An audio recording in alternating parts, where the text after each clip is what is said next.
Welcome to Creating Presence. I'm Dr. Sandra Bloom, and I'm here with my co-host, Sarah Yanosy. Hi, everyone. Hi, Sandy. Hey, Sarah. Sarah and I spent the last 25 years working with leaders around the US and the world to build trauma-informed workplaces and to transform service delivery for nonprofit, government, and for-profit organizations that exist for the purpose of helping people. In this podcast, we share our insights, our experiences, and our knowledge in the hopes of inspiring leaders and other professionals to put these ideas into practice. Today, we're going to talk about the research on racial trauma, specifically a concept called the wounds of othering. And this is based on Kenneth Hardy's work. In Creating Presence, we describe cultural safety as a requirement for trauma-informed practice because we realize that people come in for services or work in our systems that already have existing experiences of interpersonal trauma and exposure to systems of oppression. And then they work in systems where there's organizational stress and power dynamics. And that really exacerbates those experiences. So it does what we call increase the allostatic load. So today, our discussion is going to include some strategies for creating cultural safety, and we're going to draw on some parallels between creating presence and trauma-informed practice in general, and Kenneth Hardy's model for healing racial trauma. We talked in an earlier episode about the distinctions and overlaps between collective, historical, and cultural trauma, and how focusing on justice really can be an antidote to the replication of those traumatic experiences in our institutions. And we also talked in an earlier episode about how we create social constructions that end up being really cruel, and racial trauma is one of them. So today, we're going to focus on relational dynamics as another way of mitigating the effects of living in a racialized society. I remember, Sarah, when we attended a cultural awareness training in Canada that really inspired us to separate and distinguish racial and cultural trauma from other kinds of trauma, and to really expand our definition of safety to include cultural safety as its own category, which we hadn't had before. Previously, we had been thinking of cultural safety as being a part of moral safety. And it is about moral safety, but it's more than that. Yeah, I remember that training really well. And one thing that really struck me from that experience was being more intentional about my use of language. And I remember we had a conversation about using the term ally and sort of claiming that term. And instead, um, really learning that being referred to as an ally is something that is bestowed, not claimed. And so if we wanted to kind of communicate our intention of being allies, that saying that we were aspiring allies was a more appropriate way to do that. I also, have really reshaped my use of the word minority, because that really takes away from the understanding that minoritizing is intentional. And so rather than, referring to communities as minority communities, thinking of them as being minoritized. And also using the term underrepresented. I think that's something that, we've used in social work writing, at least, for decades. But instead using the term historically excluded, as a way of really honoring what the experience was. And again, the intentionality. It's really interesting to talk about this for me and learn what it all means for people who are not white, because I grew up because I'm old. And I grew up in the civil rights era. And my experience has been that much of the routine racial trauma that had occurred back then had gone away as a result of the civil rights movement. And I started my career as a teenage volunteer in the ER and the recovery room of an inner city hospital, and then as a psychiatric aide in that same hospital. And the patients and family members I interacted with, as well as my coworkers as an aide, were all people of color, and they were my friends. So as a young white woman, I was not aware of what they had been going through, nor at the time did I give much thought to the fact that many of the staff were Black, but none or almost none of the doctors were, and nor, of course, were they at the time women. By the time I went to college, deliberate efforts were being made to recruit young people of color into college and later into medical school, but it was awkward for them. And they were not always fully integrated into friendship circles or other activities. And, since that, much has changed for the better. But you just need to ask a person of color about their experience as children and as adults, and you are likely to get a very different story than we perceive as white women. Those prejudices get carried over from generation to generation, even when they go underground a little bit, and they are social constructs, and that's what's important to remember. Yeah, and this is not news probably to our listeners, but in many organizations, conversations about race, racism, and healing from racial trauma are often avoided. Um, Mostly so that people can avoid discomfort because this is hard to talk about.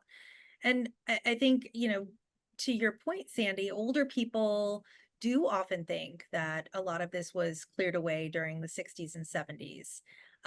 But it really is just not as overt, right? And so when we have these conversations, when we talk about race, racism, and racial trauma, I found that it's really helpful to sort of just start with some agreements about the conversations. And some of the language that I love comes from a professor at Columbia that I work with. And she says, let's start by assuming that we're all speaking in first draft, right? So that, if we misspeak or we say something that we, want to revise later, that's acceptable. We're not going to be held to the first words or thoughts that come to mind. That we're all entitled to our experiences and our emotions. So kind of recognizing our differences, but our similarities as well, and making room for a wide range of experiences and feelings. To recognize that feelings are not facts, but it is a fact that we have those feelings, and those feelings often drive our thoughts and our behaviors. Um, and it's also okay to lean into our discomfort. Having these conversations is often uncomfortable, but it's also the only way to get through the feelings, to feel our way through the conversations. Let's be clear about what we mean when we use the term racial trauma. Racial trauma is a form of race-based stress. It refers to Black, Indigenous, or people of color, AKA, that's why it's BIPOC, is the initials for that. And their reactions to dangerous events and real or perceived experiences of racial discrimination. Such experiences can include threats of harm and injury, and then it's really clear. If somebody threatens you to hurt you because of your race, well, there's no questioning that. But other events can just be humiliating and shameful, or you may witness racial discrimination toward other people, and it might not be as clear, is that about that person because of that person, or because that person is a person of color? Can become very confused and confusing conversations.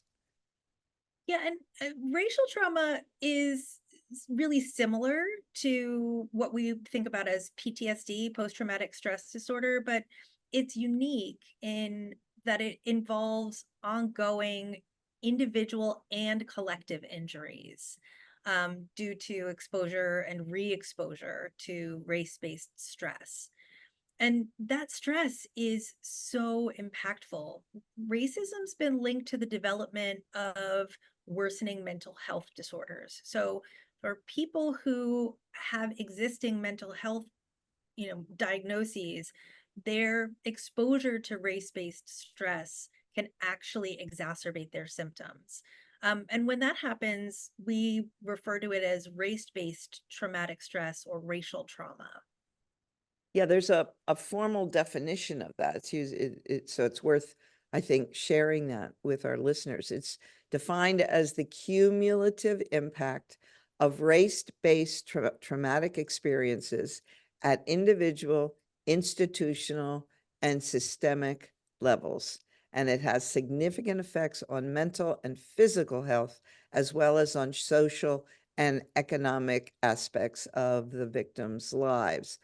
It refers to the mental and emotional injury caused by encounters with racial bias and ethnic discrimination, racism, and hate crimes. And the consequences can be quite severe and have immediate and long-term health and social impacts.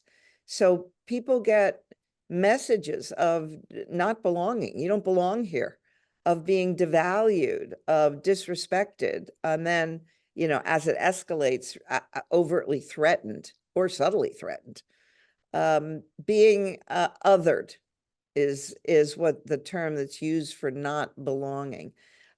All kinds of health disparities that we see in different racial groups. And then there are environmental consequences, redlining, pollution, having to live in much more polluted environments, a lower quality of life, a need to work harder to get hired or get promoted, and racial or ethnic profiling that often includes a threat of violence or imprisonment even. Yeah, I want to talk a little bit more about the concept of othering that you mentioned. And I think, we're going to talk about, we're going to sort of center racial othering since it's such a pervasive problem in our society. But I think the idea of othering it really expands to include a wide range of differences and recognizing that being othered creates similar risks and wounds for people who might have a variety of differences in their identities. So othering can happen based on race, gender, um, identity, age, place of origin, citizenship, status, all sorts of things. But othering really refers to creating a distinction between an in-group and an out-group by emphasizing differences. And that leads to stigmatizing the out-group. And it's generally based on stereotypes and hierarchies, but ultimately its purpose is to reinforce the identity of the in-group as superior. And that's really what othering is about. And when it happens, there's often a reluctance to interact with people outside of one's own group, feeling threatened by people outside of one's group, attributing negative qualities to individuals of a different group, undervaluing or underestimating or even ridiculing people who are not part of your group, um, attributing individuals from certain groups like the same qualities, like they're all the same, right? Everybody in that group is the same because they belong to a particular group or culture. and preventing individuals who are seen as outsiders from accessing the same rights, the same benefits, or opportunities as the people in the in group. And so we're going to talk a bit about the wounds of othering that Dr. Hardy describes, because I think they're so helpful in thinking about, what happens when we focus on racial trauma and healing from racial trauma. He did a lot of work with young people in residential care. So we're going to talk about his work. And when we quote him, he talks about youth, but we really think about his work as being applicable to all of the people that we serve. Just before you explained that, I was thinking about othering is an experience of high school girls. Yes, totally. Middle school girls, Oh even yeah. worse. Oh, Yeah. I really remember that. So Dr. Hardy's four wounds of othering, the first one he talks about is internalized devaluation. So it's really a direct byproduct of racism. And it's pretty inextricably linked to how we deify whiteness and demonize anybody who's non-white. It's perpetrated throughout society, including in the systems with a stated mission of serving young people. So it happens, for example, when people of color are removed from their families and placed in a residential setting, and they observe that most of their peers look exactly like them. And this reinforces a powerful message that's been internalized since childhood, that I'm bad, I'm unworthy, I'm not as good as white people. And at the same time, in those very settings, most of the people in positions of power are white. Then there's an assaulted sense of self, which means the kind of continual exposure to devaluation, the ways in which it shapes how youth of color see themselves. It becomes really challenging to develop a healthy sense of self when one's emotional and psychological milieu is inundated with the repeated race-related messages, such as, you're not as attractive as, you're not as smart as, you're too dumb to, you're not intelligent enough to, you ain't ever going to be anything, you're not college material, you're not welcomed here, so forth and so forth. The onslaught of devaluing message makes it really hard for young people, and really for any people of any age, to know who they really are, and easy then to believe what other people are saying that they are. The third is internalized voicelessness. And this has always struck me as really being similar to what you've described in the, symptoms of PTSD as voiceless terror. And it's really about the eroded ability to defend against all the unwelcome, unjustified, negative, debilitating messages. Um, and what we're talking about, what Dr. Hardy is talking about, is sort of that conflict of feeling like you're being, experiencing that assaulted sense of self, but not being able to advocate for yourself. So the example that he gives is, feeling like if you do try to speak up, that you'll be labeled as, the angry Black person. And if you don't speak up, then you feel powerless and weak, and that there's no in between. So having that repeated over and over kind of exacerbates your experience of that trauma. And then there's the wound of rage that Dr. Hardy talks about, because rage is a really deep-seated emotional response to experiences of being degraded and devaluated. And it builds over time as a result of the suppression of emotions that's precipitated by what you were just talking about the voicelessness. So when you got to hold it in, hold it in, hold it in. It's distinguishable from anger, which is an emotion that's really connected to immediate experiences. Rage is way more complex than that. It can appear as anger, explosiveness, sadness, and depression. Youth of color are often prescribed anger management interventions, while rage from the hidden wounds of racial oppression just never really get addressed. I had such a light bulb moment when I read Dr. Hardy's article because I recognized how perfectly it aligns with what I see in our organizations. And I've talked about this before. Like the four biggest problem areas are parking, trash, absenteeism, and gossip, right? Those four things always sort of stand out in the organizations I work with. And I've been able to sort of connect them to issues of equity, value, disrespect, and communication.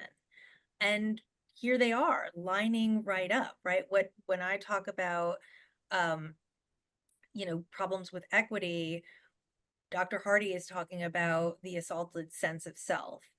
When I'm talking about, the messages around value that we see when people are, treating the environment poorly, he's highlighting this as internalized devaluation. When I'm talking about, disrespect, the experiences that staff and organizations are acting out to demonstrate their feeling of disrespect. He's talking about the rage. And when I'm talking about communication problems, he's highlighting voicelessness. So we're seeing, in organizations, these four wounds of othering show up in a very similar way to what he's describing in the way that it shows up in individuals from racial trauma. We can also see how our work with leaders parallels Dr. Hardy's PAST model. PAST, it stands for Privileged and Subjugated Task Model. And it's about thinking of leaders and staff as holding constructed positions of power in relation to each other.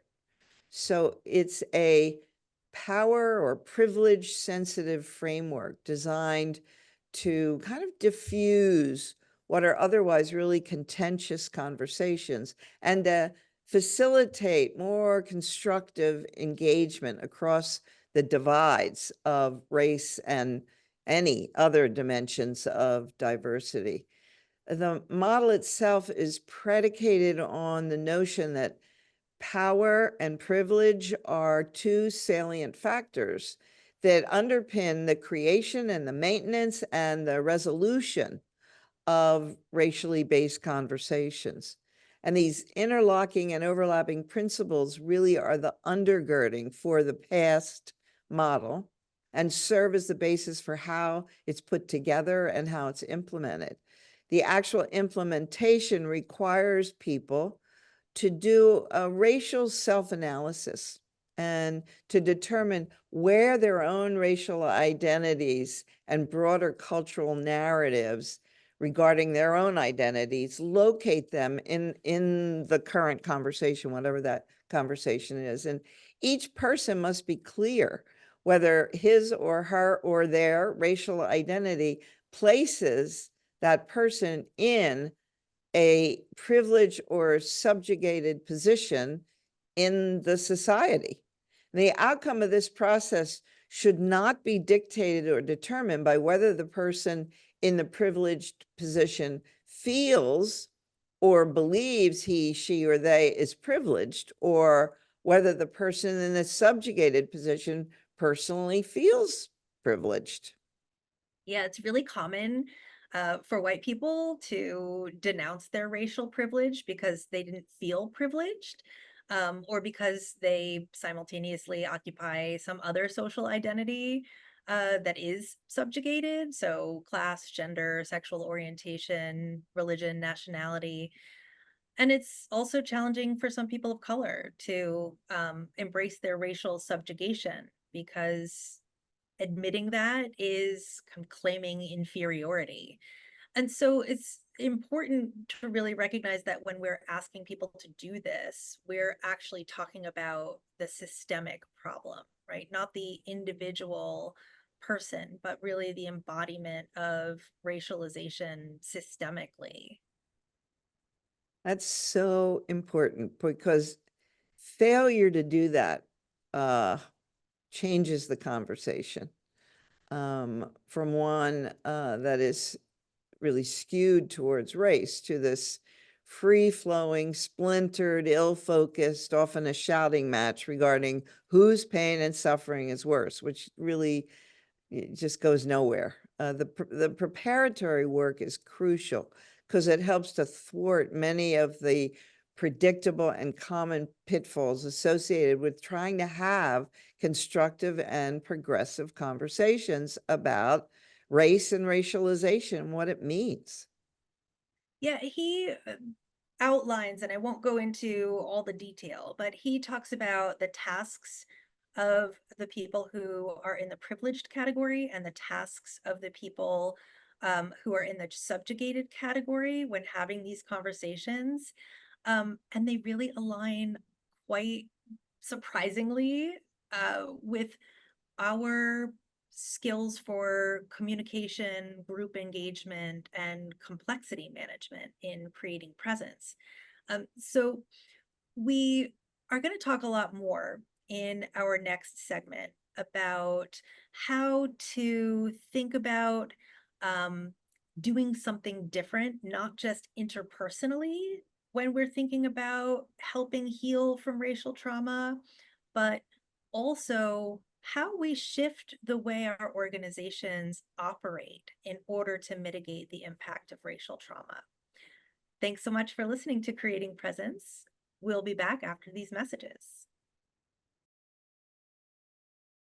If you want to develop a trauma-responsive culture within your organization, your leaders must be able to be knowledgeable and possess the skills to create positive change. Creating Presence, developed by world-renowned Dr. Sandra Bloom, offers an online training and coaching process that will help leaders become capable to cultivate a safe, productive, and values-aligned environment for your staff and clients.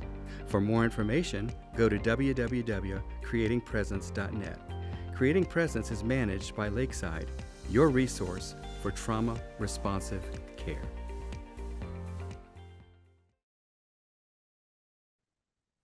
Welcome back to Creating Presence. I'm Dr. Sandra Bloom, and I'm here with my co-host, Sarah Yanosy. And today we're focusing on racial trauma. We're going to continue our discussion and turn our focus to what might be helpful in our workplaces and our communities in light of our many centuries of exposure to othering and racial trauma. Yeah, in my coaching work, I do a lot of work with groups that are in conflict. And, the same way we started with some assumptions when we're kind of having conversations about race, with groups, I often find it's really helpful to start with some normalizing assumptions too. And the first is that high performance and group cohesion, especially when we're working with professionals who have different areas of strength, different expertise, different working styles, and are, coming from various racial or ethnic backgrounds, that it takes time. The second is that often it's really hard to balance projects that have kind of an internal participatory leadership model, right? I'm encouraging people to use participatory processes, but they're working in a structure that's really hierarchical, that gets really messy. I also try to normalize that because many of the organizations I'm working with are working with grant structured funding. That there are a lot of barriers that are imposed by those structures that make it hard to build trust. There are going to be misunderstandings and missteps among the team members that are probably related to previous experiences, their identity, their intersectionality, personality, or communication styles. and exposure to systems of oppression. So sort of naming that up front is really helpful as an assumption. And that, being able to come together and create good, strong teams and cohesion means sometimes being uncomfortable. Getting to resolution really requires agreeing on norms about communication and about managing conflict. We also understand that most of our institutions are built on cultural norms that have their roots in white supremacy. And understanding that these norms can be re-traumatizing for people who have experienced racial trauma and people who experience othering in relation to their identities means we have to shift these norms to become more inclusive, not just to make everybody feel better, but to actually perform better in delivering services. There are some clear commonalities between the ways that trauma-reactive organizations operate and those that rely on white supremacy. Both of them rely on authoritarian leadership. Both deny the impact of doing emotional labor and what it takes. And both focus on, and usually only on, productivity or profitability. Yeah, what's really helpful though is the prescription for dismantling both really comes in the form of committing to being a learning organization. So there are a lot of ways that trauma organized systems reflect white supremacy. And you and I have been working with a document called Dismantling Racism by the Center for Community Organizations, and they're based in Canada. Interesting how you and I have had so much of our cultural work and racial trauma work coming out of Canada.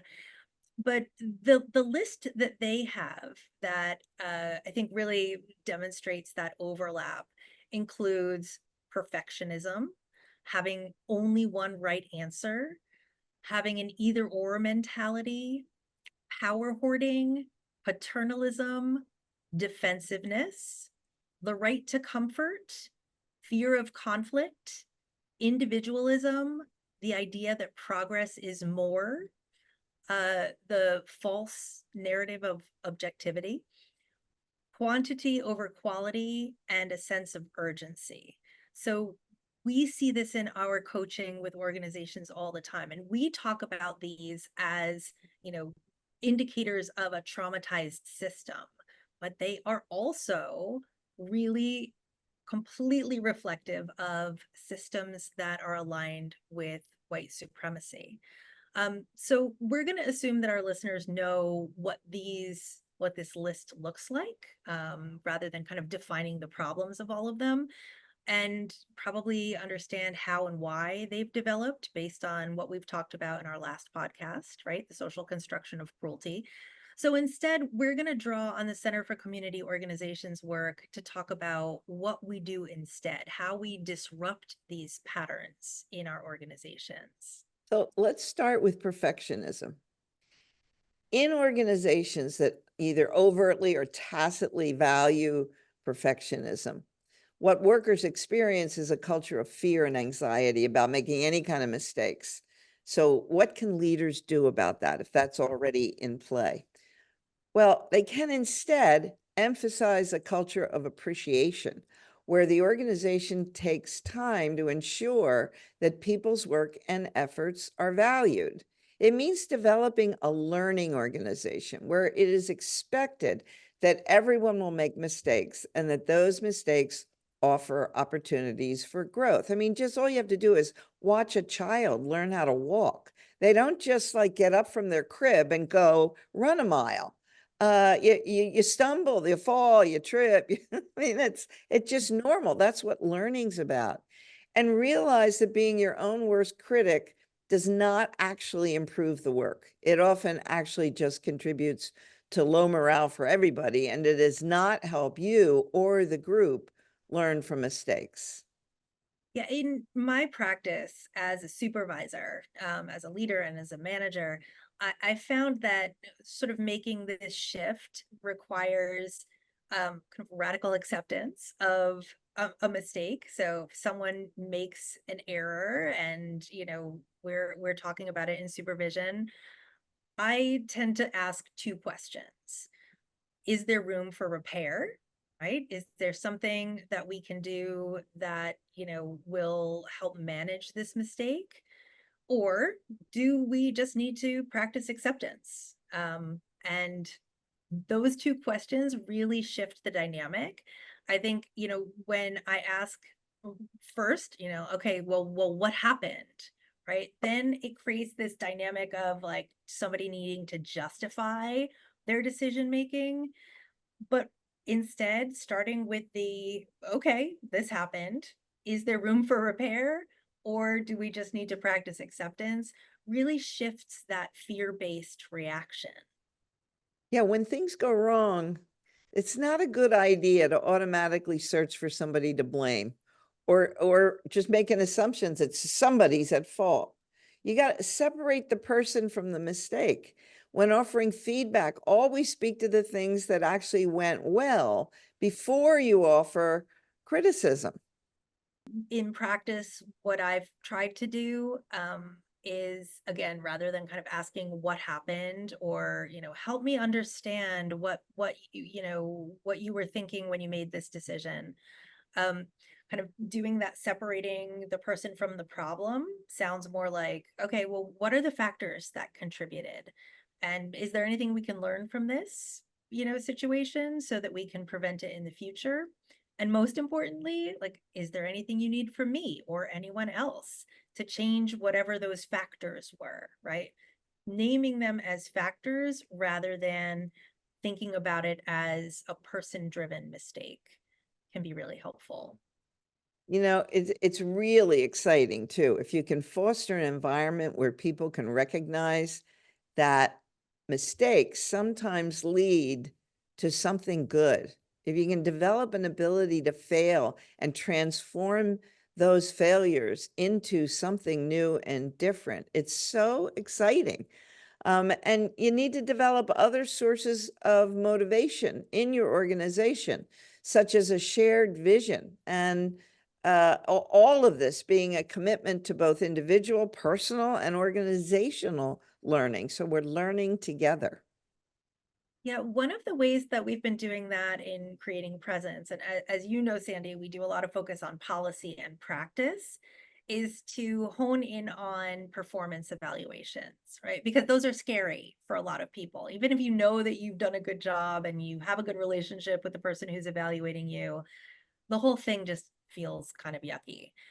So one of the things that we've been suggesting is during that performance evaluation review conversation, to start by asking people what they've learned about the work or about themselves and what they're most proud of.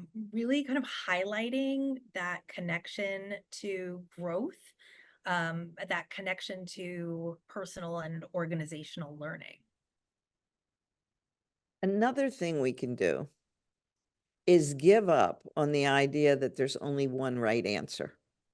So the alternative is to accept that there are usually many ways to get to the same goal.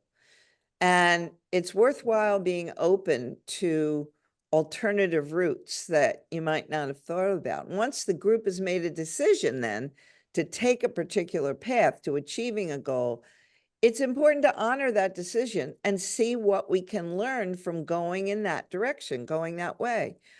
Even and especially important for leaders if it's not the way you would have chosen, because either you are about to learn something new or everybody else is. Yeah, I've seen so many times in the organizations that I'm working with where the staff will be asked for their opinion and they will really put time and energy into it, and they'll come back with a proposal, and the leaders will take the proposal and then bring it to the board, and the board will have some other decision and they will, do what the board is going to do. And I think it's so demoralizing. And so part of our practice and one of the skills that we teach is about building consensus, and getting to a place where the goal is everyone can live with the decision rather than, having that split where, some people agree with it, other people are totally against it, but we go with the majority, right? So this is really hard, especially for boards when I'm doing coaching work for them uh, to recognize the unintentional consequences of making decisions at their level without, kind of taking into consideration what staff are saying about these issues. So demoralizing. Totally. We also, one of our skills is using the language of interest, right? Coming to a win-win instead of using the language of power or the language of justice. And this is really helpful too in disrupting that sort of culture of only having one right answer. When you learn these skills, then you should notice when people do things differently and how those different ways might actually improve your own approach. So keep an eye out for the tendency in a group or a person to keep pushing the same point over and over and over, out of a belief that there's only one right way. And then, name it. Yeah, it reminds me so much of our use of the six hats technique in creating presence, where we sort of structure a conversation where everyone takes a turn speaking, and there is one part of the conversation that focuses just on the facts, one that's on emotions, one that's about the problems, one that's about the opportunities, one that draws suggestions, and then kind of integrating that work. And that's how we get to consensus. Um, because often we do have, pigeonholing for people in groups that are trying to develop recommendations. Now, it's also important to remember when you're working with communities from a different culture than you are, whether you're doing that individually or as a whole organization, you have to be clear on what you still have to learn about their ways of doing things. So you really should never assume that you or your organization know what is best for other communities. Humility is really essential in developing meaningful relationships with communities whose cultural background is different from your own or your organization's. Yeah, I know, Sandy, you and I have talked about the word humility as not being our favorite because, you've said like nobody should ever feel humiliated. But I think, in this context, the idea of humility is accepting that there are things we don't know, and we sometimes don't know what we don't know. And that's where in creating presence, we focus so much on the concept of partnership and power, and also that skill of healing centered engagement that really includes an element of connecting to the existing racial, ethnic, cultural practices that we can use as a foundation for enhancing our work, like really honoring what already exists within a community based on the way they've operated. Another one of the giveaways that you're going down the wrong road is called either or. So pay special attention when somebody gets up and says, well, there's really only two ways to do this. It's either we do it this, go down this road, or we go down that road, and that's it. Better to replace it with both and language. So when you feel stuck in an either or situation, really push to come up with more than two alternatives. If you feel you're stuck between two bad decisions and you can't see a way out by try telling your team, I believe there has to be a third solution. What we need to do is figure out what it is. Notice when people are oversimplifying complex issues, particularly when the stakes seem high or an urgent decision needs to be made, which is when this stuff usually happens. It's under stress that we dichotomize everything. So slow it down and encourage people to take a break, do a deeper analysis. Equip your team with the tools to think in more complex and nuanced ways, things like mind maps and relationship maps and other forms of systems mapping that slows down the train enough so that it's possible to allow creative ideas to emerge. This part about equipping your team with the tools to think about more complex and nuanced ways is so deeply embedded in our creating presence training. We focus so much on systems thinking, and what comes to mind to me here is the skill that we use around changing thought habits, which is really about helping leaders identify their tendency for oversimplification, and helping them shift the language that they're using so that rather than kind of boiling things down to its most simple parts, we actually are helping um, use language and inviting more complex thinking because our brains under stress don't want to do that. So we have to create practices and skills that actually move us in that direction. Yeah, and one of them that we use is everybody has to have an emotional volume plan because we know that under these conditions, things often go down the wrong track entirely because of the decisions that are made under extreme pressure. The next one is power hoarding. So you want to embed shared power in the organization's value statement from the very ground of its being, its structures and policies, and then in its day-to-day operations. So you want to instill a culture of good leadership, understood as supporting the development of other people's leadership skills. And relatedly, such a culture necessarily gives up on the idea of having hero leaders that are going to run the show. Yeah, this goes back to authoritarianism as the default leadership style under stress. And so in our work, we really think about adaptive leadership style. So, what is the situation and what style is most appropriate to meet the needs of that situation and the people that you're leading? And so, um, that's a skill that we focus on in creating presence to help widen the range of leadership responses, even if someone has a preferred style or, is sort of more naturally uh, drawn to enacting one of them. It means cultivating leadership ideals, doesn't it? That incorporates an understanding of the inevitability that things are going to change. Challenges to leadership are important for the health of the team and the organization. So resist and challenge competitiveness. Prioritize cooperation and collaboration. This helps shift the implicit assumptions about what leadership really means that otherwise can prevent power sharing from occurring.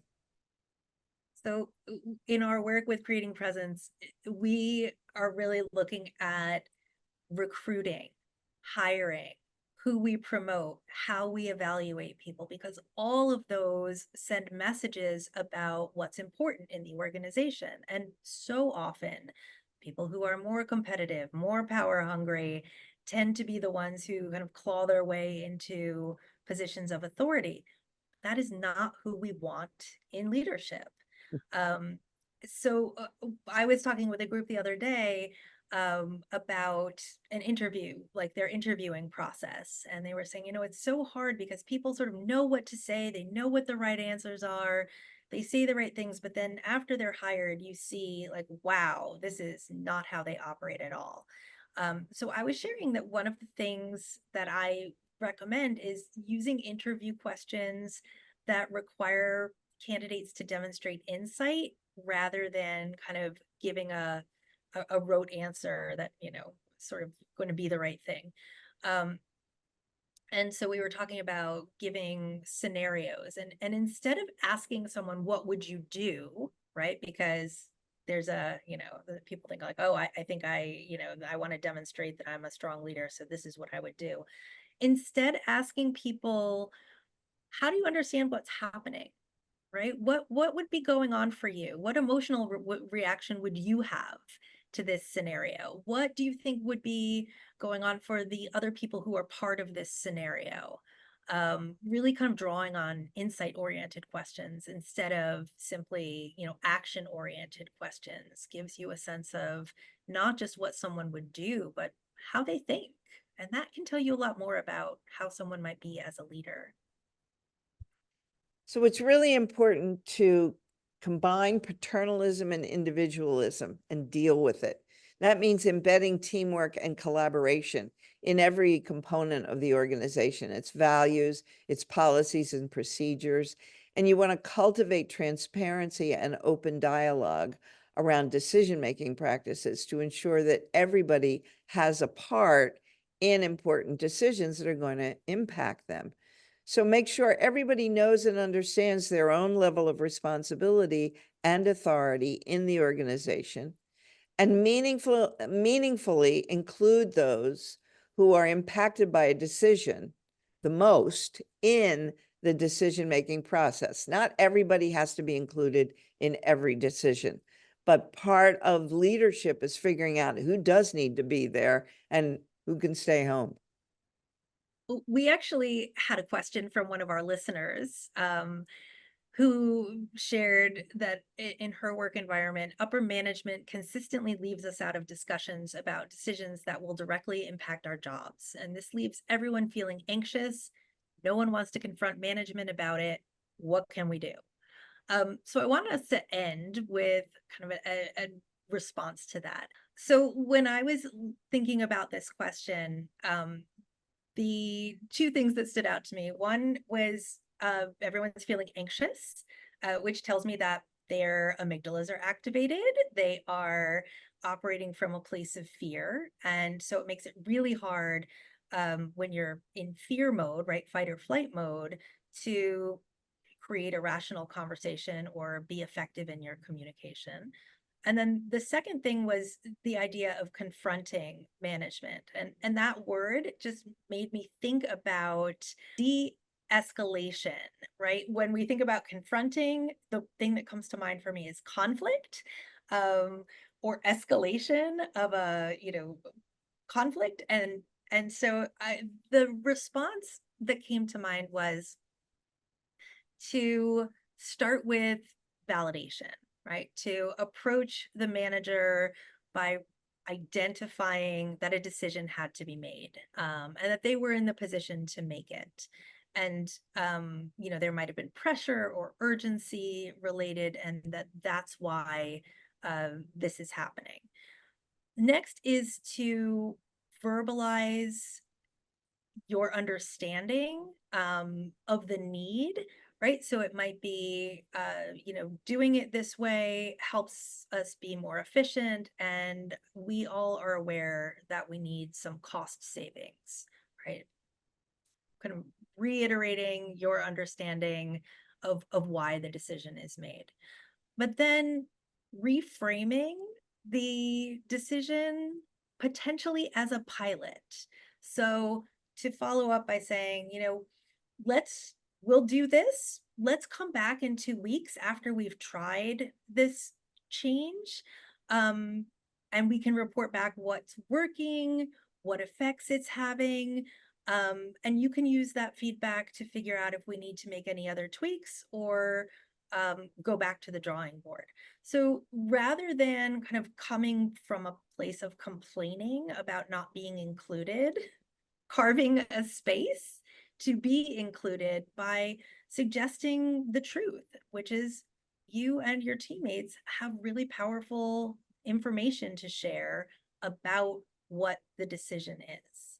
And as a leader under those conditions, if my teammates talked to me in that way and brought it up in that way, I would feel so supported and like I was really part of a team and not just out there on my own, vulnerable and scared.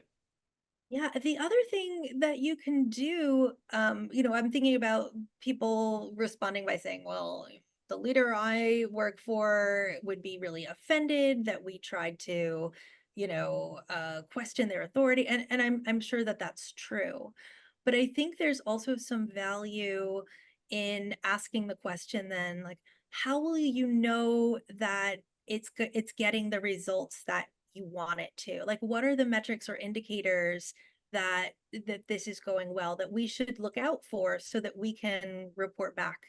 So kind of partnering around the shared desire for success and knowing what that is. So thanks to our listener for writing in.